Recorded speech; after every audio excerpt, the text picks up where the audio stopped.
সবাই বলে কোনো ধর্মই খারাপ কথা বলে না। ইসলাম একই কথা বলে। কেন তার সমস্ত পৃথিবী তৈরি করতে 6 দিন লাগলো? আপনি 9 মাস পরে জন্মাবেন।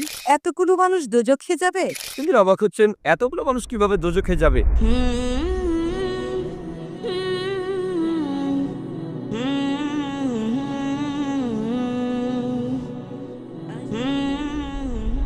সবাই বলে কোনো ধর্মই খারাপ কথা বলে না, কিন্তু মুসলিমরা কেন অন্য ধর্মের লোকদের ইসলাম গ্রহণ করতে বলে? বোন, আপনি বললেন সব ধর্মে ভালো সব কথা থাকে, কিন্তু মুসলিমরা আমাকে ইসলাম গ্রহণ করতে বলে কেন? অন্য যেসব ধর্ম আছে সেগুলো যা বলে তার বেশিরভাগ কথাই ভালো। তবে ইসলাম ভালো কথা বলার পাশাপাশি আপনাকে দেখাবে কিভাবে সেটা অর্জন করতে হয়। আমি উদাহরণ দিয়েছি, সব ধর্মই বলে চুরি করো না, ইসলাম একই কথা বলে। তবে ইসলাম দেখিয়ে দেয় কিভাবে সেই অবস্থানে যাবেন যেখানে কেউ চুরি করে না। জাকাত দেন, সাহায্য করেন, এরপর কেউ চুরি করলে তার হাত কেটে ফেলেন, তাহলে চুরি করা বন্ধ হয়ে যাবে, কোনো অপরাধ থাকবে না। এজন্যই আমি বলেছিলাম যে ইসলাম ভালো কথা বলার পাশাপাশি আপনাকে দেখিয়ে দেবে কিভাবে সেটা অর্জন করতে হয়।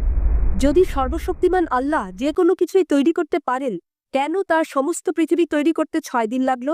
বোন প্রশ্ন করলেন যে আল্লাহ যদি যে কোনো কিছু সৃষ্টি করতে পারেন তাহলে কেন 6 দিন সময় নিলেন। বোন, আল্লাহ যদি চাইতেন একদিনে সৃষ্টি করতে পারতেন, তখন আপনি বলতেন যে কেন একদিনে তৈরি করেছেন, 6 দিনে কেন নয়? কারণ আল্লাহ 6 দিনে এটাই বানাতে চেয়েছেন। কোরআন বলে যে আল্লাহ যা ইচ্ছে করেন তাই সৃষ্টি করতে পারেন।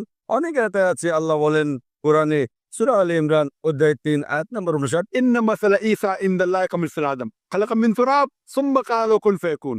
আল্লাহ আদমকে সৃষ্টি করেছেন যেমন তিনি যীশু খ্রিস্টকে সৃষ্টি করেছেন। সৃষ্টি করেছেন ধুলো থেকে, তিনি বলেন হও আর তা হয়ে যায়। আল্লাহ যখন কিছু সৃষ্টি করতে চান তিনি বলেন হওয়ার হয়ে যায়, তিনি ইচ্ছে করলেই এটা হয়ে যায়। আল্লাহ যদি ইচ্ছে করেন আপনি 9 মাস পরে জন্মাবেন, তাহলে আপনি 9 মাস পরে জন্ম নেবেন। আল্লাহ যদি চান 1 সেকেন্ডে, তাহলে মাত্র 1 সেকেন্ডেই। তো আল্লাহ চাইলেন যে তিনি কোনো কিছু 6 দিনে সৃষ্টি করবেন, তাই তিনি করলেন। পৃথিবীতে অনেক মানুষ ভুল কাজ করছে। আমার ভাবতে খুব অবাক লাগে, এতগুলো মানুষ দোজখে যাবে? তিনি অবাক হচ্ছেন, এতগুলো মানুষ কিভাবে দোজখে যাবে। আমাদের এই জীবনটা হলো পরীক্ষা। আপনারা যদি ভালো করে দেখেন যে নিচু গ্রেডের পরীক্ষাগুলোতে বেশিরভাগ ছাত্র পাশ করে, তবে উপরের লেভেলে গেলে সেখানে পাশ করাটা কঠিন। উদাহরণস্বরূপ কোনো কঠিন পরীক্ষায় বসেছেন, যেমন মেডিকেল কলেজে ভর্তি হতে গেলে আপনাকে পড়তে হবে, খাটাখাটনি করতে হবে, পড়াশোনা করতে হবে। একইভাবে বেহেশতে যেতে গেলে এটা সহজ কাজ না, এটা মেডিকেলে ভর্তির চেয়েও অনেক কঠিন কাজ। তাই এটা আসলে পরকালের জন্য পরীক্ষা। যারা আল্লাহর নির্দেশগুলো মেনে চলবেন তারা ইনশাআল্লাহ বেহেশতে যেতে পারবেন। আশা করি বোন উত্তরটা পেয়েছে।